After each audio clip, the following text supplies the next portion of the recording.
मुनि पुंगव श्री सुधासागर जी महाराज के बहुचर्चित कार्यक्रम जिज्ञासा समाधान के पुण्यार्जक हैं श्रीमती आभा, श्री विनय Jain, Shrimati Maitri, Shri Vivek Jain, baby Avishka Jain, Shrimati Ayushi, Shri Sambhav Jain, Delhi. Wavetex fabric private limited, Ahmedabad, Gujarat.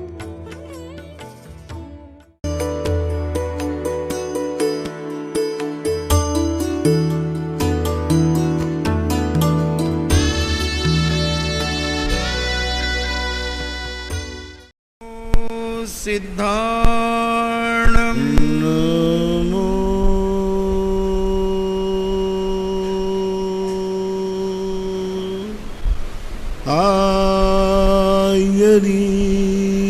आयर्याणं इणमो आयर्याणं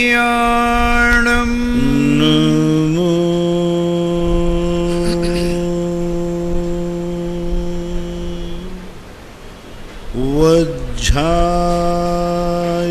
वज्झायार्णं इणमो उवज्झायार्णं नमो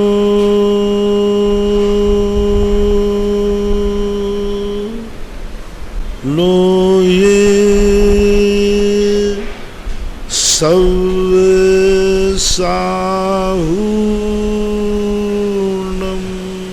इणमो लोये सव्यसाहूर्णं। पंच परमेष्टि भगवान की जय। आचार्य श्री गुरुवर कुंद कुंद महाराज की जय। आचार्य श्री गुरुवर विद्यासागर महाराज की जय। बोले परम पूज्य श्री सुधासागर जी सुधासागर जी महाराज महाराज की बोले जय। समस्त मुनि संघ की जय। नमोस्तु महाराज जी।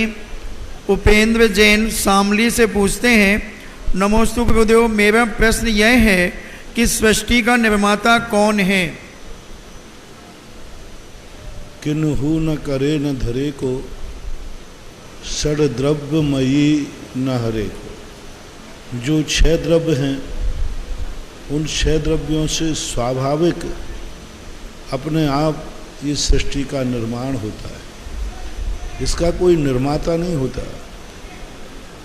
निमित्त करता और उपादान करता दो वस्तुओं से मिलकर के सृष्टि का परिणमन होता है।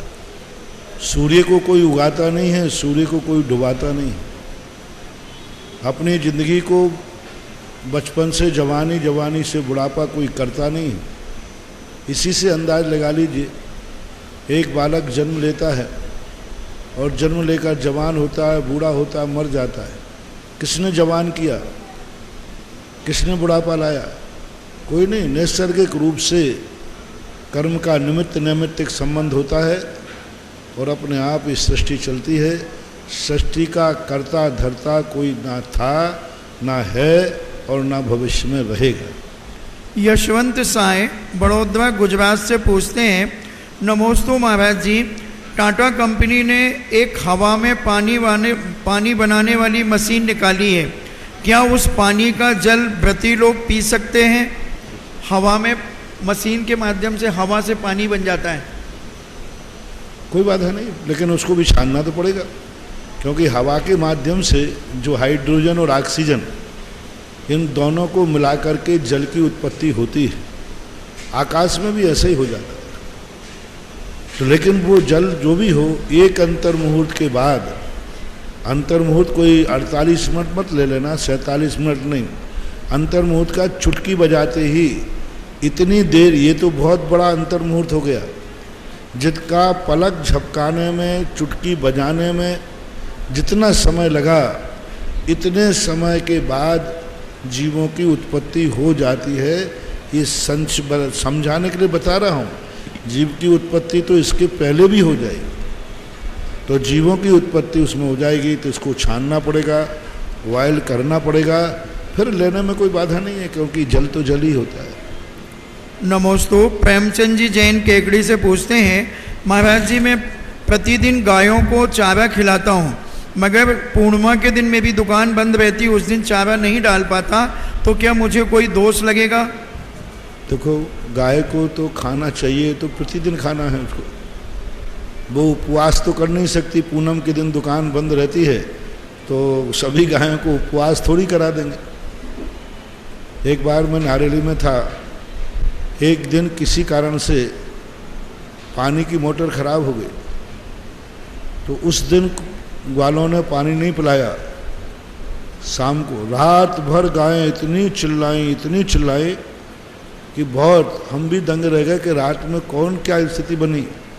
मुझे उठ कर के बाहर जो लोग सो रहे थे उनसे इशारे से कहा, लोगों को बुलाया, मैंने कही गायें एक साथ चिल्ला रही हैं, क्या बात है, एक साथ सब। तो लोग बोला, महाराज जी ऐसी ऐसी गलती। अरे भाई, ग्वाले को बताना चाहिए था, वो कोई वृत्ति हो, त्यागी वृत्ति थोड़ी है कि उपवास कर लेंगे, एक आसन कर लेंगे। उनके लिए पानी की व्यवस्था शाम को होना ही चाहिए।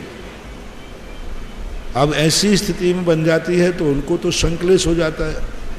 इसलिए आपको एक दिन पहले, जिस दिन दुकान बंद, जब हमेशा पूनम को दुकान बंद है, तो आपको चतुर्दशी के दिन पूनम का चारा, आटा सब लेकर रख लेना चाहिए, क्योंकि गायों का उपवास नहीं होता है। धर्मेल जैन अहमदाबाद से पूछते हैं, महाराज जी नमोस्तु, तीर्थंकर भगवान को वैराग्य दिलाने में क्या देवतागण पहले पुरुषार्थ में ही सफल हो जाते हैं या अनेक प्रयास करने पर कामयाब होते हैं? किनको? तीर्थंकर को वैराग्य दिलाने में लोकांतिक देव आते हैं। कभी भी कोई भी तीर्थंकर का ऐसा वैराग्य दिलाने का प्रसंग मिलता नहीं, आदिनाथ को छोड़कर।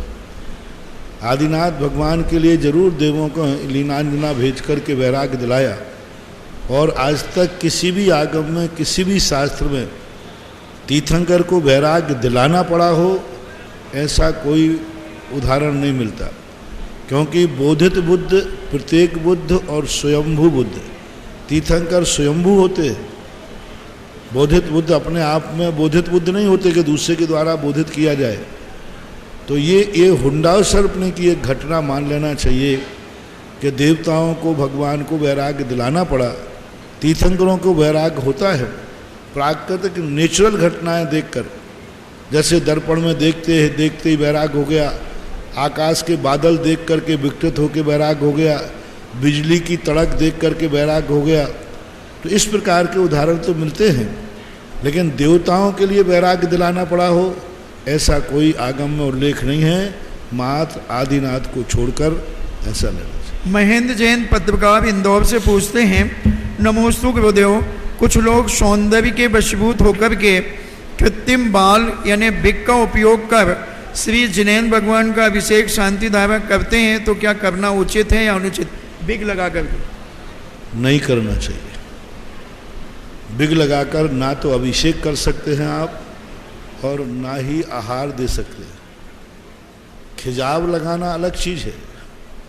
खिजाब एक केमिकल है, उसको लगा करके यदि आहार देते हैं या अभिषेक करते हैं तो कोई बाधा नहीं। लेकिन विग जो बनाया जाता है, ये तो बालों का बनाया जाता है, और एक बार उखड़ने के बाद बाल को पुनः शरीर से स्पर्श करना, ये दोष की कोटि में आता है। अभिषेक और आहार कम से कम ये दो कार्य नहीं करना चाहिए। विग को उतार करके करना चाहिए। विग वाला आहार दे सकता है, लेकिन विग को उतार देवे, उतार करके आहार दे देवे, बाद में फिर पहन लेवे, ऐसा। अशोक जैन शांतिनाथ दिगंबर जैन मंदिर ललितपुर से पूछते हैं, नमोस्तु महाराज जी, शरीर और आत्मा का संबंध कैसा है? शरीर और आत्मा किसे कहते हैं? शरीर और आत्मा का संबंध, आत्मा अपनी अलग रूप है, शरीर अलग रूप है, इसका संयोग संबंध कहलाता है। और कर्मों का संबंध जो है वो संश्लेष संबंध कहलाता है। कई बार शरीर को भी संश्लेष इसलिए कह देते हैं कि आत्मा और शरीर दोनों को हम अलग अलग कभी देख नहीं पाते, लेकिन फिर भी आत्मा जब निकल जाती है, शरीर पड़ा रहता है और आत्मा अलग हो जाती है। तो इस प्रकार से शरीर और आत्मा का जो संबंध है, यह निमित्त नैमित्तिक संयोग संबंध माना जाता है, और संयोग संबंध से ही संयोगज भाव उत्पन्न होते हैं। इसलिए आत्मा और शरीर का संयोग संबंध मानना चाहिए। कुमारी अनु जैन तिलक नगर इंदौर से पूछती हैं, नमोस्तु महाराज जी, अनध्यवसाय किसे कहते हैं, इसको किस प्रकार से हम जानें? अनध्यवसाय का अर्थ होता है निर्णय नहीं कर पाना, कुछ भी नहीं। अध्यवसाय का अर्थ होता है विकल्प, और अनध्यवसाय का अर्थ होता है कोई विकल्प नहीं। अनध्यवसाय, जैसे आप लोग ट्रेन में बैठे रहते हैं, कितनी चीज़ें आप आंखों से देखते रहते हैं, लेकिन आपको जानने का भाव नहीं आता। अनध्यवसाय का अर्थ इतनी लेना, वस्तु को तो देख तो रहा है, लेकिन कोई विकल्प नहीं हो रहा है उसको कि ये क्या है, कैसी है, निर्णय भी नहीं हो रहा है, जिज्ञासा भी नहीं हो रही है, मात्र एक सामान्य भाव बनकर के, अवग्रह रूप बनकर के रह जाता है। तो अनध्यवसाय का अर्थ इतनी रहना, निर्णय नहीं कर पाना, विकल्प नहीं होना। और निर्णय संदेहात्मक नहीं, विकल्प ही जानने का विकल्प नहीं होना। वस्तु देख तो ली, लेकिन उसमें विकल्पता नहीं आई कि क्या है, मैं इसको जानूं, उसको अनध्यवसाय बोलते हैं। तत्व संबंधी कितने जीव हैं, अगृहीत मिथ्या दृष्टि अनध्यवसाय में ज़्यादा रहता है। अनध्यवसाय इसलिए करता है, उसको कोई विकल्प नहीं, सच्चा धर्म क्या है, खोटा धर्म क्या है, सच्चा भगवान क्या, गुरु कोई विकल्प ही नहीं आता। वो कहता है जो है सो है, मुझे कोई लेना देना नहीं। तत्व और धर्म के संबंध में व्यक्ति कहे कि मुझे कोई लेना देना नहीं कि सत्य क्या है और असत्य क्या है, वो असत्य की तरफ भी नहीं जा रहा है, सत्य की तरफ भी नहीं जा रहा है, यानी संदेह कर नहीं रहा है, निर्णय कर नहीं रहा है। वो कहता है कि मुझे समझना ही नहीं है कि ये सत्य क्या है और असत्य क्या है। ऐसा जो अनध्यवसाय भाव कहलाता है, इसको निर्विकल्प मत लेना। निर्विकल्प जो आत्मा शुद्ध उपयोग में होती, कई लोग निर्विकल्प को अनध्यवसाय कहते हैं। निर्विकल्प में तो वो जान करके निर्विकल्प हुआ, जैसे उसने कहा ये जहर है, जान लिया, अब वो निर्विकल्प हो गया, मैं कभी इसको खाऊंगा नहीं, मैं ग्रहण ही नहीं करूंगा, इस वस्तु को ग्रहण करने का मेरा विकल्प ही नहीं।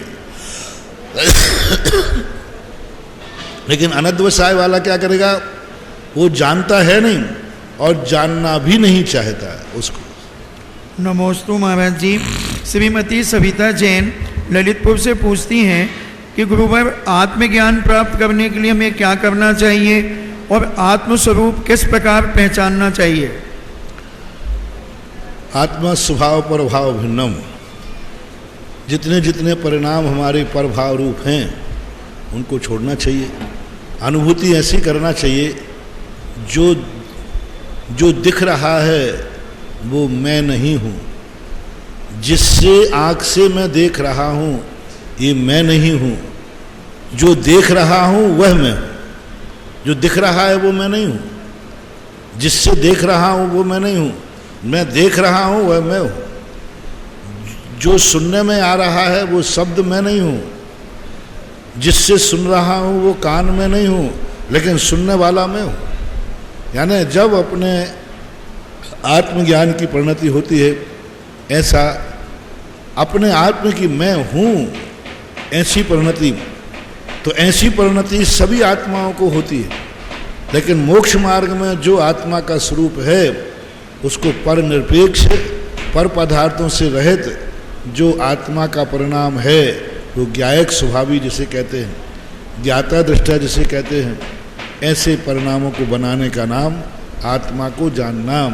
ग्रस्त में आत्मा का साक्षात्कार नहीं कर सकता, उसे आगम से ही जानना पड़ेगा। आगम में जैसा स्वरूप बताया है वैसा वो शुद्ध ज्ञान के माध्यम से, मति ज्ञान के माध्यम से अपनी धारणा बना लेता है, प्रत्यक्ष नहीं जान सकता। कोई भी संसार में छद्मस्त आदमी, कितना भी मुनिराज भी क्यों ना हो, तीर्थंकर भी क्यों ना बन जाए, तीर्थंकर भी मुनि अवस्था को प्राप्त हो गया, लेकिन वे आत्मा को साक्षात्कार नहीं कर सकते। कुंद भगवान ने श्री समय सार जी में लिखा, कोविद दक्षो साहु संपड़ी काले परोक्ष रूप मणम पच्छख्यमेव दिठम परोक्ष नाने पविठंथम। कौन ऐसा संसार में सयाना व्यक्ति है जो छद्मस्त अवस्था में आत्मा को प्रत्यक्ष जानता हो और परोक्ष ज्ञान में बैठा है? ऐसा हो ही नहीं सकता, असंभव वाली बात है। इसलिए जो लोग ये कहते हैं कि मैं आत्मा का साक्षात्कार करता हूँ, मुझे साक्षात आत्मा का अनुभव हुआ, ये मिथ्या दृष्टि है। तीर्थंकर को मुनि बनने पर भी नहीं होता, अवध ज्ञान हो गया, मनापर्याय ज्ञान हो गया, पूरा शुद्ध केवलीपने का ज्ञान हो गया, सर्वोत्कृष्ट शुद्ध ज्ञान, सर्वोत्कृष्ट मति ज्ञान, फिर भी वे आत्मा का साक्षात्कार नहीं करते हैं। वे भी आत्मा शुद्ध ज्ञान के माध्यम से ही जानते हैं। जब तीर्थंकरों को मुनि बनने के बाद भी आत्मा का साक्षात्कार नहीं होता है, तो अन्य लोगों को तो होने का सवाल ही नहीं है, क्योंकि संसार अवस्था में इसका हेतु ये मानना, कोई कहे किसी को हो जाए तो नहीं हो सकता। कारण एक है, अंधे व्यक्ति से अपन ने कहा अंधा रूप नहीं देख सकता, फिर किसी ने कहा महाराज देख लेवे तो देख ही नहीं सकता, क्योंकि वो अंधा है। ऐसा ही मति और शुद्ध ज्ञान दो ज्ञान है छद्मस्त के, और दोनों ज्ञान इंद्री के आश्रित है। मति ज्ञान पांचों इंद्रिय मन के आश्रित है, श्रुतम अनिंद्रिय से, और मन इंद्रियों के आश्रित जो भी ज्ञान होता है वो रूपी को जानता है, अरूपी को नहीं जानता। और आत्मा का जो शुद्ध स्वरूप है वह अरूपी है, इसलिए छद्मस्त आदमी कभी आत्मा का अनुभव साक्षात नहीं कर सकता। दीपा जैन सीतापुर से पूछती हैं, द्वारका नगरी में आग लगने से इंसानों के साथ साथ कितने जानवर, कीड़े मकोड़े आदि मरे होंगे? क्या उन सबके कर्म का उदय था कि वे सब नष्ट हो गए? सबका कर्म का उदय, उदीर्णा भी होती है। कर्म तो सबका, मरना तो मरे हैं तो सबके असाता कर्म का उदय तो था, लेकिन उदीर्णा हो जाती। उदीर्णा का अर्थ होता है कि अभी मेरे वो कर्म का उदय नहीं आने पर आता, लेकिन निमित्त मिल गया। जैसे अभी क्रोध नहीं आना था, लेकिन दुश्मन सामने से आ जाए तो क्रोध भाव आ सकता है, वो दुश्मन के निमित्त मिलने से क्रोध की उदीर्णा हो गई। वैसे यहाँ पर सारी की सारी चीज़ें सब अनुकूल हैं, लेकिन बरसात आ जाने से सब लोग डिस्टर्ब हो गए कि नहीं बरसात आ गई, चलो छाता लाओ, ये लाओ, भीग जाएंगे, पानी आ रहा है। तो अब पानी आने से सबको आकुलता पैदा कर दी। बाकी आकुलता आने का भी कोई समय नहीं था, निराकुल परिणाम था, लेकिन निमित्त मिलने पर सबके कर्मों की उदीर्णा हो जाती है, हो सकती।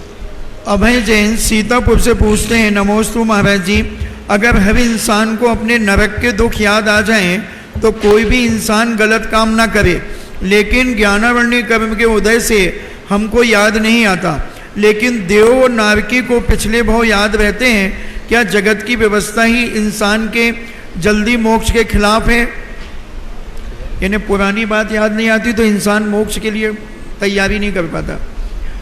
जगत की व्यवस्था क्या इंसान को जल्दी मोक्ष के खिलाफ है? क्योंकि नारकियों को, देवों को तो अपनी बात स्मरण में आ जाती है। नहीं आती, उनको आने की स्थिति है, लेकिन वे भोग विलास में इतने लिप्त रहते हैं कि अतीत को वो याद ही नहीं करना चाहते।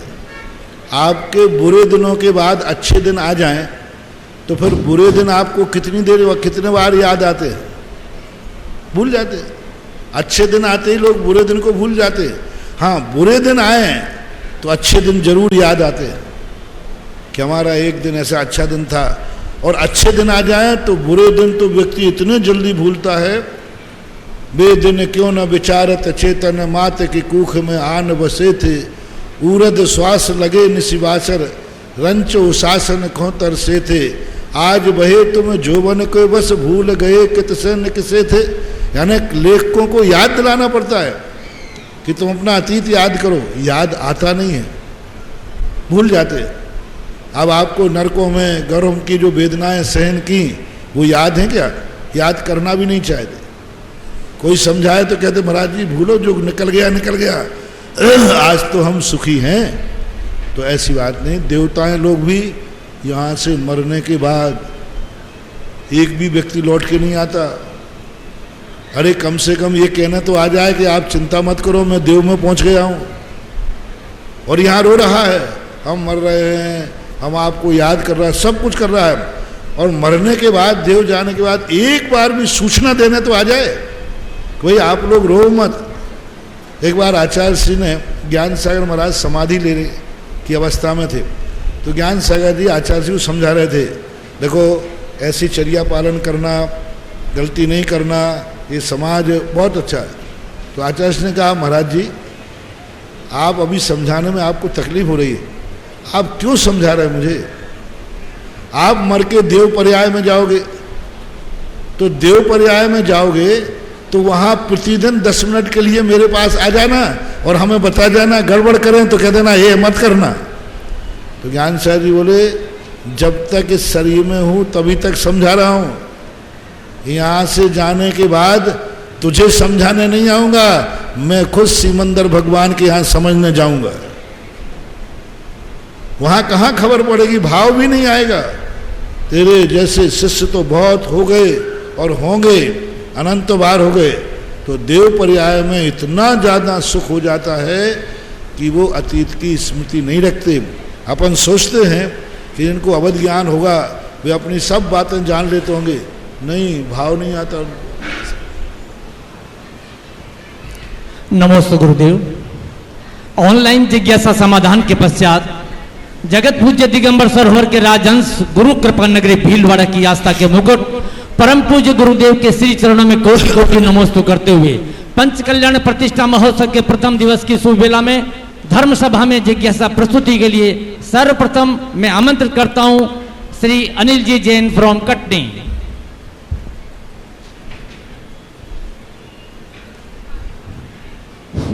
महाराज जी के चरणों में नमोस्तु। महाराज जी, मेरी जिज्ञासा ये है कि जब भी समाज में कोई अच्छा कार्य करने के लिए आगे आता है और वह जब सफल होने की स्थिति में होता है तो कुछ लोग उसका विरोध करते हैं, और ऐसे लोग होते हैं जो उस कार्य में किसी भी प्रकार का कोई सहयोग प्रदान नहीं करते और ना ही उसमें अपनी चंचल लक्ष्मी का उपयोग करते हैं। ऐसा क्यों?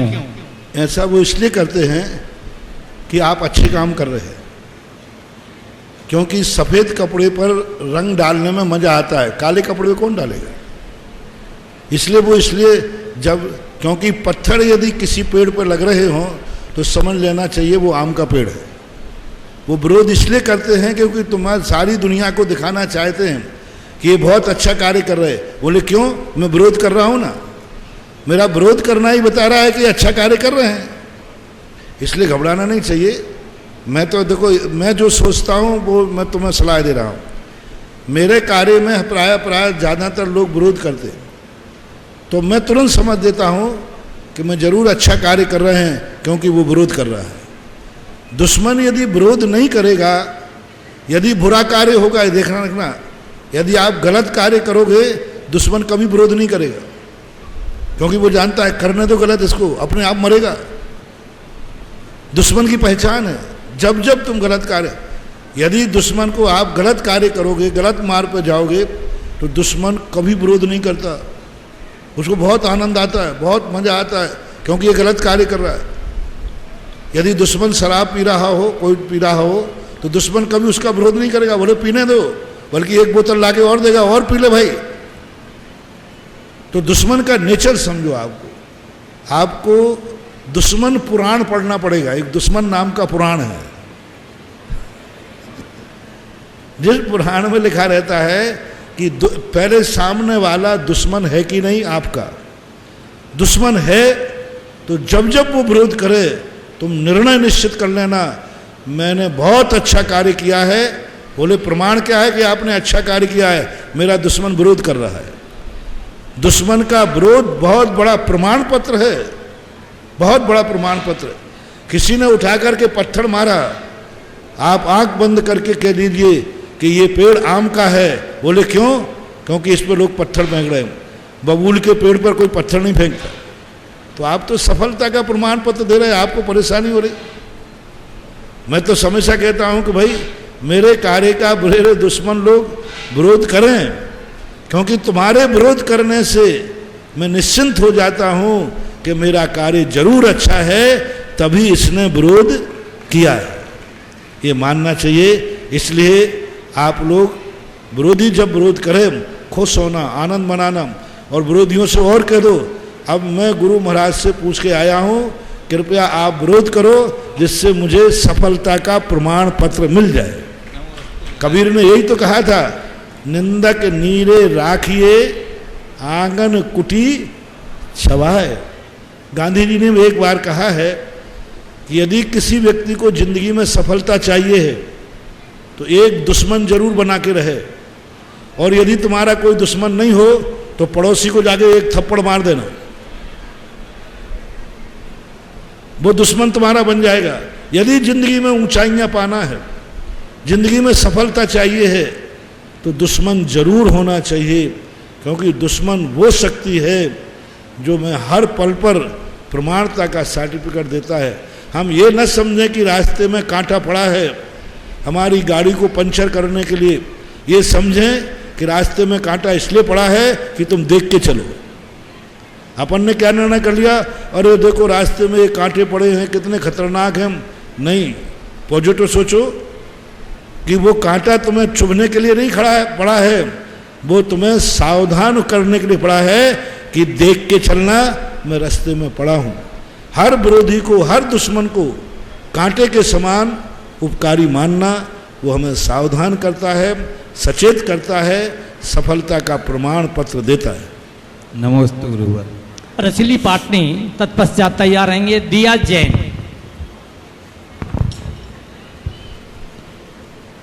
रोज महाराज जी के चरणों में 3 बार नमोस्तु नमोस्तु नमोस्तु। मेरी जिज्ञासा मेरी नहीं महाराज जी, मेरी बेटी आपके अनंत भक्त, उसकी अभी ऑनलाइन से प्रश्न फोन पे बता रही थी कि महाराज जी से पूछना, मम्मी आज के इंसान की उम्मीदें, ख्वाहिश और प्लानिंग बहुत बढ़ रही है, लेकिन इंसान की आयु बहुत कम होती जा रही है, ऐसा क्यों? समझ में नहीं आया बात, क्या पूछा? क्या पूछा भाई प्रश्न? बेटी पूछ रही है कि आज के इंसान की ख्वाहिश, उम्मीदें और फरमाइशें बहुत बढ़ती जा रही है, और इंसान उम्मीदें बढ़ती जा रही है, और इंसान की आयु बहुत कम होती जा रही है, ऐसा क्यों? आयु तो कम होती नहीं कभी, आयु तो एक दिन भी काफी है। 8 वर्ष अंतर मुहूर्त की आयु काफी है, इससे ज्यादा चाहिए ही नहीं। हमारे जैन दर्शन में अल्पायु किसे बोलते हैं? 8 वर्ष अंतर मुहूर्त के पहले जो मर जाते हैं उनको अल्पायु बोलते हैं। 8 वर्ष के बाद कोई अल्पायु नहीं है, क्योंकि 8 वर्ष वाले को मोक्ष जाने तक का अधिकार है, मुनि बनने का अधिकार है, रत्नत्र प्राप्त करने का अधिकार है, तो फिर वो अल्पायु कहाँ रहा, छोटी आयु कहाँ रही? जैन आगम में स्पष्ट कहा कि हे भगवान मुझे 8 वर्ष का कम से कम उम्र दे देना। बोले क्यों? जिससे मैं सम्यक दर्शन प्राप्त कर सकूं, मुनि बन सकूं, केवल ज्ञान प्राप्त कर। अब रही बात ख्वाहिशों की, तो ख्वाहिशें तो वो देवता लोग असंख्यात वर्ष की उम्र पा जाने के बाद भी पूरी नहीं कर पाते। विषय चाहे दावा नल दहो। तो ये मुनि मुद्रा के कुछ सिद्धांत ऐसे हैं जो श्रावकों से तुलना नहीं की जा सकती। श्रावकों की चर्या अलग है और मुनि की चर्या अलग है। नमस्ते महाराज। सुनीता ठोलिया निमाज तत्पश्चात तैयार रहेंगे मीना जी सेठी डीमापुर।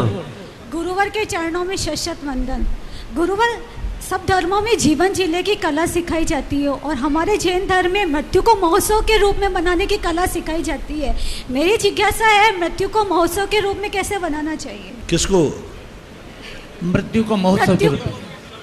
मृत्यु को महोत्सव के रूप में बनाने का अर्थ है, सीधी सी बात है, आपका पुराना कपड़ा है, फटने के बाद नया कपड़ा आता है तो आपको खुशी होती है कि पुराने कपड़े के जाने का दुख होता है। बस इतनी सी बात सोचना है। पुराना कपड़ा फट गया तो छोड़ना है, नया कपड़ा आ गया तो पहनना है। तो पुराने कपड़े छूटने का दुख है कि नए कपड़े पहनने की खुशी है? जल्दी बोलो। नए पहनने की खुशी है। बस इतना सा सोच लें कि मृत्यु हमारा पुराना शरीर रूपी कपड़ा छुड़ा रहा है और नया कपड़ा दे रहा है, तो इसमें दुख मनाने की क्या बात है? पुराना ही कपड़ा तो छुड़ा रहा है। जैन आगम में अभी वैष्णव सब दर्शन में ऐसा कि जैसे वस्त्र जीर्ण शीर्ण हो जाने से काम का नहीं रहा तो उसे अपन फेंक देते हैं, इसी प्रकार कर्म कहता है कि शरीर तुम्हारा अब काम का नहीं रहा, इसको फेंको और दूसरा नया शरीर ग्रहण करो। ऐसी दृष्टि यदि हमारी आ जाती है तो हमें मृत्यु आनंद और महोत्सव का रूप बन जाती है। मीना जी सेठी बीमापुर, तत्पश्चात तैयार रहेंगे लादूलाल जी झांझरी। नमोस्तु महाराज श्री। मेरा प्रश्न ये है, मेरी बहुत इच्छा होती है मैं भी इंद्रानी इंद्र बन के पूजा करूं, विधान में बैठूं, पर मेरा कर्म ऐसा है कि मेरे पति कभी नहीं बैठते मेरे साथ, और जब बैठते हैं जबरदस्ती तो वो बीमार हो जाते हैं। इसका उत्तर बताइए महाराज जी, मेरा कौन सा पाप कर्म है ये? आपके अंदर की बातें हैं, मुझे मत लपेटो इसमें। नहीं महाराज जी, अब उसको क्या करें बताओ। अभी मैं कुछ बोल दूं तो तुम जाके झगड़ा और कर लोगे, अभी ज़्यादा बोल दूं मैं तो तुम लोग दोनों कहोगे। अब ये तो अब मैं कह दूं, ये प्रश्न शादी के पहले पूछते तो शायद, हाँ हमारे शास्त्रों में आया, शादी किससे करना, जिससे आचार और विचार दोनों के एक आचार विचार हो। ये निर्णय शादी के पहले करना चाहिए, पूछना चाहिए कि मुझे अभी भगवान का अभी गंधोदक लाके दोगे, मुझे अभिषेक करके गंधोदक दोगे, क्या मंदिर में पूजा करोगे, क्या विधान, ये सारी शर्तें, आप दुनिया भर की शर्तें तो पूछते हो, मुझे घूमने ले जाओगे क्या, मुझे फलाना। आप आजकल बताते बहुत सारी शादियां शादी होने के पहले ही टूट जाती, वो कुछ पहले फोन से बात होने लग जाती ना, क्या होता है वो पूरा, हमें पूरा मालूम नहीं, 2-4 टूटी हैं, वे रोते हुए मेरे पास आए इसलिए बताया। मैंने कहा भाई क्यों टूट गई? बोले महाराज मैंने फोन से उससे पूछा, लड़कियों ने भी कहा महाराज मैंने पूछा कि ये चीज़ तुम लाके दोगे, तो उसने मना कर दिया। मैंने कहा तू जब अभी ऐसा बोल रहा है तो कल तोड़ दिए। आजकल फोन से बातें होते होते तू तड़ाक हो जाती है, तो ऐसे ही फोन जब शादी होती है उसके पहले पूछो ना ये कि मेरा नेचर ये है। अभी एक व्यक्ति आए, उन्होंने कहा महाराज जी मेरा संबंध एक ऐसे व्यक्ति से हो रहा है जो मुनि धर्म को नहीं मानता, कंजाइस्ट है, और मैं कट्टर मुनि भक्त हूँ, आचार्य श्री का आपका सक्का, अब मैं क्या करूँ? तो मैंने कहा भाई मैं व्यक्तिगत मामले में नहीं बोल सकता, बस इतना कह सकता हूँ साथी उसे बनाओ जिससे दोनों का आचार विचार एक हो, नहीं तो जिंदगी भर क्लेश होगा, जिंदगी भर परिणाम बिगड़ेंगे और जिंदगी भर आकुल व्याकुल हो रहेगा, झगड़ा चलता रहेगा। इसलिए शादी के पहले कंप्रोमाइज करना चाहिए कि हमारे लिए ये चीज़ें पसंद हैं। अब शादी हो जाए तो फिर चेलना रानी बन जाना चाहिए, अपना साम दंड भेद नीति अपनाओ और उसे अपने कुल बनाओ, उनका वीक पॉइंट पकड़ लो, कमजोर नस कौन सी है, बस वो वीक पॉइंट जैसे ही हो तुरंत कहना ये बात है तो ये बात पूरी होगी तो फिर मैं ये बात करूंगी, नहीं तो फिर बात मामला बिगाड़ दो, बस सीधी बात है। यदि कोई व्यक्ति को काबू करना है तो उसका कमजोर पॉइंट पकड़ लो। अब आप अपने श्रीमान जी का कमजोर पॉइंट पकड़िए और अपनी बात मनवाइए, और वो जबरदस्ती बैठा दोगे तो चिंता मत करना, अब बीमार नहीं होंगे, मेरा आशीर्वाद है। लादूलाल जी झांझरी, तत्पश्चात तैयार रहेंगे सुलोचना जी सेठी शाहपुरा। लोग कहते हैं अगर हाथों की लकीरें अधूरी हो तो किस्मत अच्छी नहीं होती, लेकिन सर पर हाथ आपका हो तो लकीरों की जरूरत नहीं होती। ऐसे गुरुदेव की चरणों में इतने बार नमस्कार। मेरी छोटी सी जिज्ञासा है, ओम विपरीत, एक मिनट लालूलाल जी, विपरीत लोगों से संबंध बनाने का हस्त कितना खतरनाक होता है। हमारे यहाँ एक महिला मुनि भक्त थी और पुरुष नहीं था, एक पुरुष था महिला नहीं थी। उसका परिणाम है कि एक बार उन दोनों में से एक ने पड़गान करके हाथ दे दिया, दूसरे ने महाराज को कड़वी तुम्बी दे दी, बीमार हो गए। राजा सैनिक का हश्र देखो, दोनों पति पत्नी की लड़ाई में महाराज को गले में सांप डाला गया। राजा सैनिक का मुनि महाराज से कोई झगड़ा नहीं था, झगड़ा किसका था? मियाँ बीवी का झगड़ा था। वो मुनियों को मानती थी और सैनिक मुनि को मानता नहीं था। तो जब उनको महाराज मिले तो राजा सैनिक ने अपनी पत्नी को नीचा दिखाने के लिए उनके गले में सर्प डाल दिया, और महारानी चेलना ने भी पति को नीचा दिखाने के लिए उनके गुरुओं को उनकी जूतियां पीस करके रोटी में खिला दी। अब बोलो, अब मियाँ बीवी की लड़ाई में हम महाराज लोग और पिटते हैं। हम लोगों की महाराज लोगों की आफत होती है। इसलिए आप लोग कम से कम मियाँ बीवी बने तो दोनों एक, या तो दोनों मुनि विरोधी बनो या फिर दोनों मुनि भक्त बनो। बस इतना सा मेरा कहना है, नहीं तो इसमें बहुत झगड़ा हो जाता है, कलह हो जाती है, घर नरक बन जाता है। मेरी छोटी सी जिज्ञासा है, तीर्थंकर का क्या अर्थ है तथा एक काल में तीर्थंकर 24 ही क्यों होते हैं? हाँ, ये तीर्थंकर का रहस्य अर्थ क्या है? अर्थ तीर्थंकर का अर्थ होता है तीर्थ कराहा। तीर्थ बोलते हैं घाट को, जो भव्य जीवों को घाट उतारते हैं, पार करते हैं संसार सागर से, उनको तीर्थ बोलते हैं। तीर्थ का वास्तविक अर्थ है घाट। जैसे नदी का घाट होता है ना, जहाँ से लोग उतरते हैं, उसको बोलते तीर्थ। और करायाने जो लोगों को पार कराते हैं उनको तीर्थंकर बोलते हैं। और जैन दर्शन के अनुसार तीर्थंकर 16 कारण भावना भाने वालों को तीर्थंकर प्रकृति का बंध होता है। एक दूसरा कि तीर्थंकर लोग जो 24 ही क्यों होते हैं, तो 25 कर दूं? फिर प्रश्न मत करना कि 25 ही क्यों होते हैं। 23 कर दूं? तो फिर 23 बोलो, जितने करोगे फिर प्रश्न करोगे। 1008 भी करूं तो 1008 क्यों होते? अब कोई कहे कि 2 ही आंखें क्यों होती हैं साहब, 2 कान क्यों होते हैं? एक कान से काम चलता है कि नहीं? तो फिर ये 2 क्यों होते हैं? एक आंख 1 किलोमीटर देखती है तो 2 आंखें कितना किलोमीटर देखेंगे? एक ही। तो फिर एक ही आंख होना चाहिए, 2 क्यों है? नेचुरल है।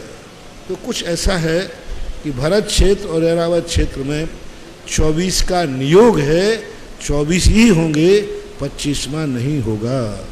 नमोस्तु गुरुदेव। सुलोचना जी सेठी, तत्पश्चात तैयार रहेंगे प्रेमचंद जी सेठी। परम श्रद्धेय गुरुवर के चरणों में मेरा बारंबार 3 बार नमोस्तु नमोस्तु नमोस्तु।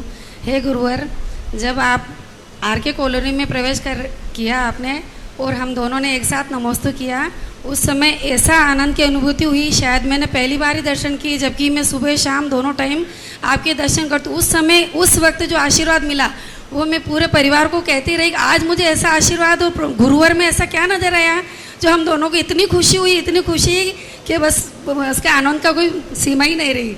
और ऐसे ही मैं कोई धर्म कार्य करती हूँ तो प्रसन्नता का कोई ठिकाना ही नहीं रहता है। उस प्रसन्नता में मैं अपने होश आवास खो देती हूँ। और जब मैं उसका अगर मेरे को कोई मना कर देता थोड़ा सी भी धर्म कार्य के लिए, तो थोड़ी देर के लिए मुझे ऐसा क्षोभ भाव आ जाता है कि ये कार्य मैं करके रहूँ, बस मन में एक ही भाव रहते। उसमें अत्यंत जैसे प्रतिमाओं के अभिषेक हो, कुछ भी हो, पूजन पाठ हो, पूरा कोर्स हो गया मेरा सुबह का, तो मुझे इतनी शांति मिलती है कि पूरा दिन मेरा बहुत अच्छा निकलता है। प्रश्न कीजिए। तो गुरुवर मैं ये चाहती हूँ उस समय मेरा जो कर्म बनता है खुशी के अंदर, तो वो कौन सा कर्म है, और जब मेरा क्षोभ भाव होता है तो वो कौन सा कर्म है? धर्म कार्य के न करने पर जो क्लेश होता है उससे पाप का बंध नहीं होता, पुण्य का ही होता है। क्योंकि धर्म नहीं करने पाने पर क्लेश होना स्वाभाविक है। इसी क्लेश में जब हो जाता है, मान लो किसी संसार के कल्याण का क्लेश भगवान को होता है, तीर्थंकर प्रकृति का बंध हो जाता है। इसलिए धार्मिक क्रियाओं में करने में यदि बाधा पड़ती है और वो संक्लेश होता है, वो आर्त ध्यान नहीं है, वो धर्म ध्यान ही है। एक क्वेश्चन और है, सरस्वती की जो पूजा करते हैं उसमें जो अपन वस्त्र को निर्मापित करते हैं, तो उसमें वस्त्र ही चढ़ाना चाहिए या कोई अर्घ चढ़ाना चाहिए? अब वस्त्र का उल्लेख कर लेते हैं क्योंकि पलासना की अपेक्षा से, लेकिन ये वस्त्र की हमें प्राचीन कहीं परंपरा में नहीं मिला। जिनवानी पूजन के संबंध में कोई भी हमें उल्लेख नहीं मिला। मात्र जब भक्तियां करते हैं तो एक उल्लेख जरूर, दिव्येण वासेन, दिव्येण चुन्नेन, दिव्येण दीवेण, दिव्येण वासन, तो उसमें एक बास शब्द का प्रयोग आया है। अब बास शब्द से वहाँ क्या ले लिया जाए? वास शब्द का टीकाकारों ने वस्त्र अर्थ का प्रयोग किया कि भगवान के लिए पूजा पाठ के लिए वस्त्र का, वो जिनवानी के लिए वस्त्र का उपयोग अथवा मूर्ति के मार्जन के लिए वस्त्र का उपयोग किस रूप में लिया गया है, ये बहुत बड़ा विचारणीय है। यदि वास का अर्थ कोई दूसरा उस समय चलता हो, सुगंधित पदार्थ, तो बात अलग है। फिर भी आज वर्तमान में वस्त्र का है एक पलासना का रूप है सामान्यता, तो हम इसका पूर्ण समर्थन नहीं करेंगे और निषेध भी नहीं करेंगे। तो हमें क्या चढ़ाना चाहिए गुरुवर? भाषण का वस्त्र चढ़ा दिया, क्योंकि एक पलासना चढ़ा देना चाहिए। ऐसा नहीं कि एक चिंदी का टुकड़ा काट के, जैसे नारियल की चिटक आप नैवेद्य के स्थान पे इतनी सी चिटक चढ़ा देते हैं, दीप पे इतनी सी नारियल का टुकड़ा चढ़ा देते हैं, ऐसे ही वस्त्र के स्थान पर इतना सा टुकड़ा काट के लाके चढ़ा दो, नहीं, वो औचित्य नहीं है, पलासना ही चढ़ाना चाहिए। नमस्ते। प्रेमचंद जी सेठी तत्पश्चात आ रहेंगे नविता जैन फ्रॉम कोटा। प्रातः स्मरणीय मेरे गुरुवर श्री सुधा सागर जी महाराज के चरणों में कोटिशय वंदन नमोस्तु।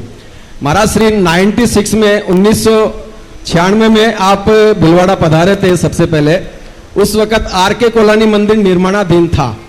उस वक्त सारे समाज को एक साथ एक सूत्र में बांध के आपके समक्ष आमलियों के बारे में हम लोग इकट्ठे हुए थे कि महाराज श्री आपके सानिध्य में ही इस मंदिर का पंचकल्याणक किया जाएगा और करेंगे। तो वो 4 साल बाद हमको उसका मौका मिला महाराज श्री। तो ऐसा क्या है कि महाराज जी इतना समय निकला और आपने जो सूर्य मंत्र दिया, उस मंत्र का प्रभाव आज भिलवाड़ा में सब जगह देखने को मिल रहा है। प्रभु आप ही बताएंगे इसका क्या कारण है? बनियों को इकट्ठे करना मेंढकों को तौलने के समान होता है। मेंढक होते ना, मेंढकों को तौलो। अब मेंढक को इसमें मेंढक रखें, जब तक दूसरा रखे तो ये उछक जाता है, जब तक इसको पकड़ो तो ये उछक जाता है। बनियों को इकट्ठा करना मेंढकों को तौलने के समान होता है। इसलिए जब हमने इकट्ठा किया तो आर.के. कॉलोनी वाले भीलवाड़ा मेंढकों के समान है। इनको इकट्ठा करने में 4 साल लगे, लेकिन तौलने वाला भी मजबूत था, आखिर इकट्ठा मेंढकों को तौल ही लिया। महाराज नमस्ते। हाँ, तौल ही लिया, क्योंकि तौलने वाला मजबूत हो तो मेंढकों को भी तौल लेता है। महाराज जी इस संकल्प का ही प्रभाव है और आपके सूर्य मंत्र का ही प्रभाव है जो आज भिलवाड़ा में हमको सब मंदिरों में देखने को मिल रहा है। हाँ, वो कुछ भी कह सकते हैं। नमस्ते महाराज। नमिता जैन तत्पश्चात अक्षता गंगवाल। नमोस्तु महाराज श्री जी। अपरिग्रह त्याग मूल गुण में वस्त्र और आभूषण आदि का त्याग आ जाता है, तो 7 शेष गुणों में वस्त्र त्याग मूल गुण क्यों लिखा गया है? इसका क्या कारण है? वस्त्र का त्याग परिग्रह में आ जाता है, फिर वस्त्र त्याग 7 शेष गुणों में क्यों लिया गया? 7 शेष मूल गुणों में त्याग नहीं ले, नग्नत्व ले गया। हाँ, नग्नत्व या अपरिग्रह और नग्नत्व ये दोनों अलग अलग चीजें हैं। वस्त्र का एक रूप अलग है, नग्नत्व का अर्थ यहाँ है दिगंबर मुद्रा, क्योंकि कई मतावलंबी और श्वेतांबर आदि लोग वस्त्र को परिग्रह में नहीं मानते, वस्त्र को उपकरण मानते। वे अपने आप को भी निग्रंथ कहते हैं, निर्ग्रंथ हैं, क्योंकि वस्त्र जो है ये परिग्रह नहीं है, क्योंकि ये शरीर के लिए उपकरण है। जैसे भोजन उपकरण है वैसे ही वस्त्र भी उपकरण है, ऐसा लोग मानते हैं। इसलिए मानने वाले बहुत सारे लोग होते हैं। उसका निषेध करने उन्होंने कहा कि नहीं, परिग्रह का त्याग करना है, साथ में नग्नत्व भी धारण करना है। और नग्नत्व के अनेक अर्थ होते हैं। परिग्रह त्याग के बाद भी वो नग्न रहे कोई नियम नहीं है, क्योंकि मन से, वचन से, काय से। और दिगंबरत्व का अर्थ एक होता है कसायों से भी रहित होना। एक प्रश्न और है महाराज जी, आत्मा के हित में सर्वाधिक बाधक कारण कौन सा है? बाधक कारण कोई भी हो सकता है।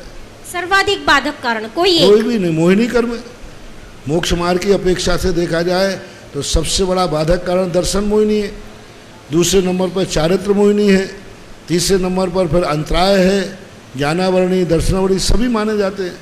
तो धार्मिक दृष्टि से सबसे बड़ा बाधक कारण होता है मिथ्यात्व दर्शन मोहिनी कसाय। नमस्ते महाराज श्री। अक्षता गंगवाल तत्पश्चात तैयार रहेंगे धन्नालाल जी जैन चित्तौड़। नमोस्तु महाराज श्री।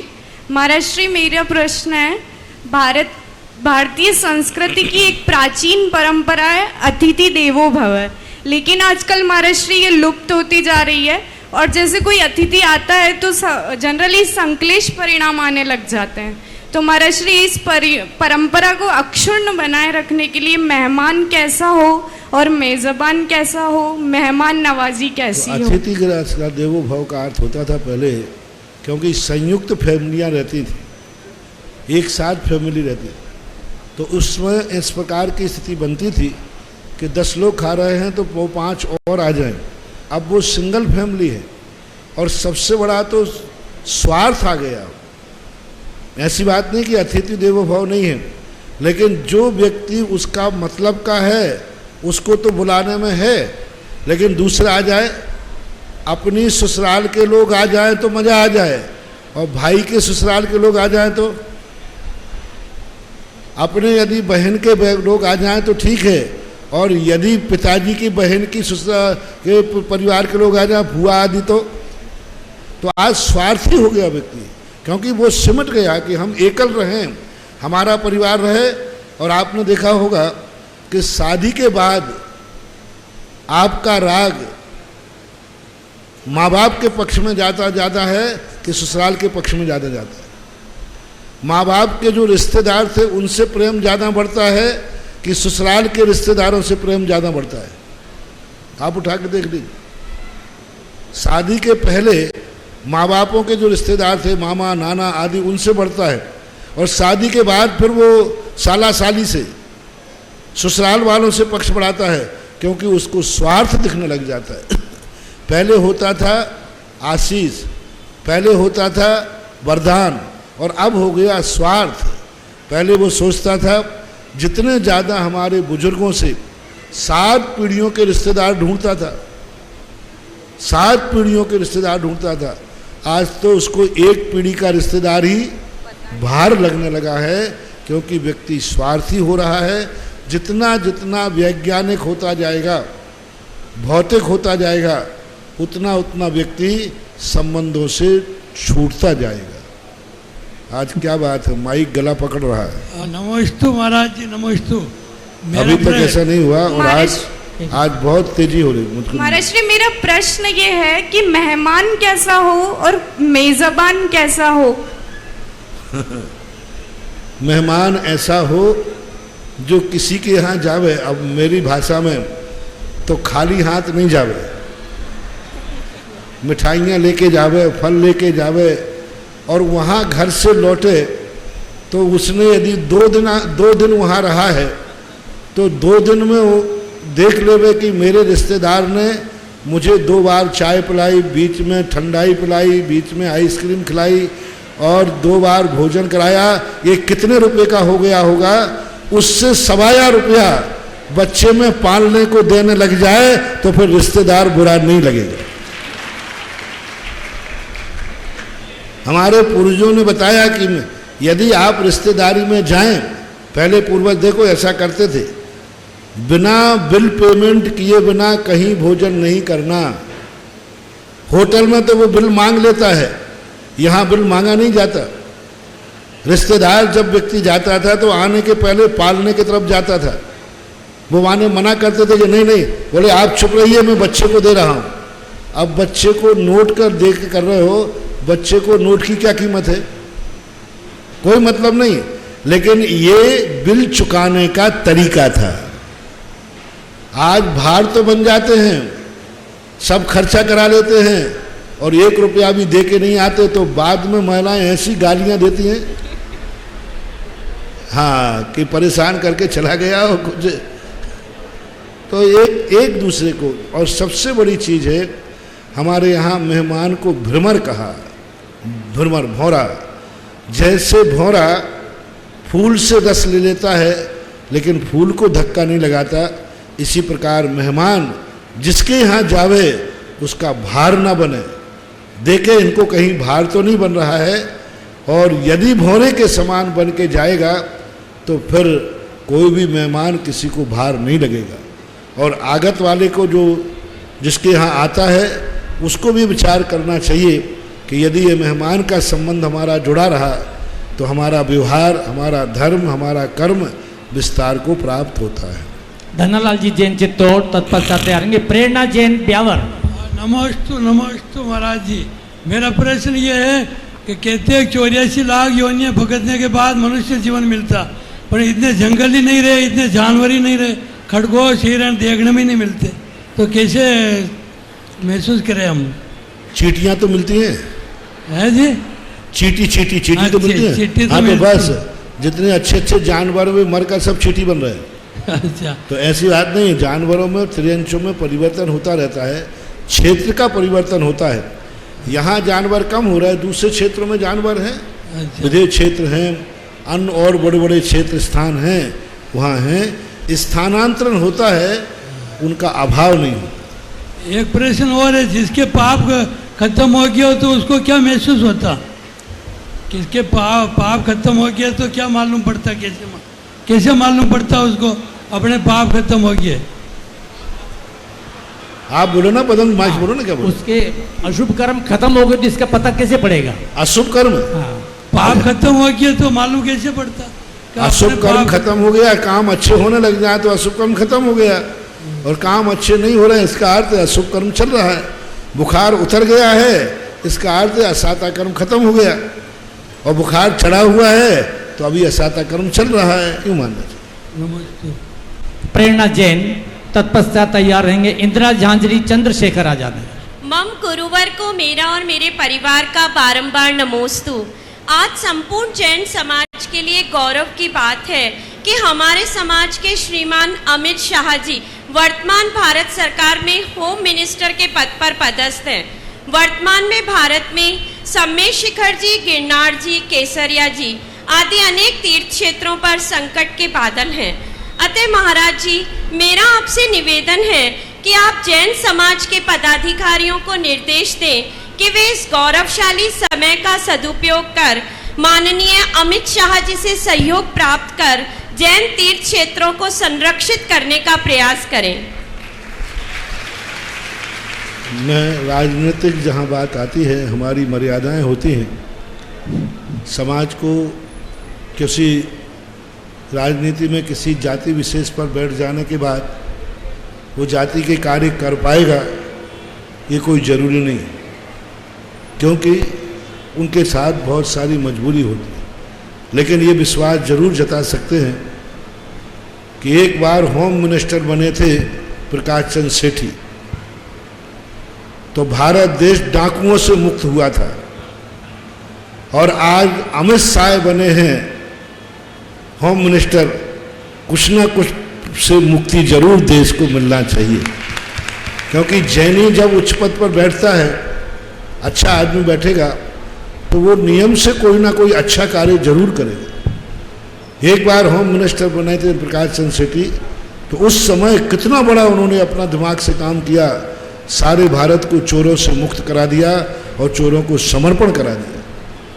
तो अब ये अपेक्षा हम जरूर कर सकते हैं कि यदि अपने अंदर उनकी परिणति सोच में यदि ये बात आ जाती है, तो समाज क्या, देश भी धार्मिक झगड़ों से मुक्त हो सकता है। मुनि पुंगव श्री सुधा सागर जी महाराज के बहुचर्चित कार्यक्रम जिज्ञासा समाधान के पुण्यार्जक थे श्रीमती आभा, श्री विनय जैन, श्रीमती मैत्री, श्री विवेक जैन, बेबी अविष्का जैन, श्रीमती आयुषी, श्री संभव जैन, दिल्ली।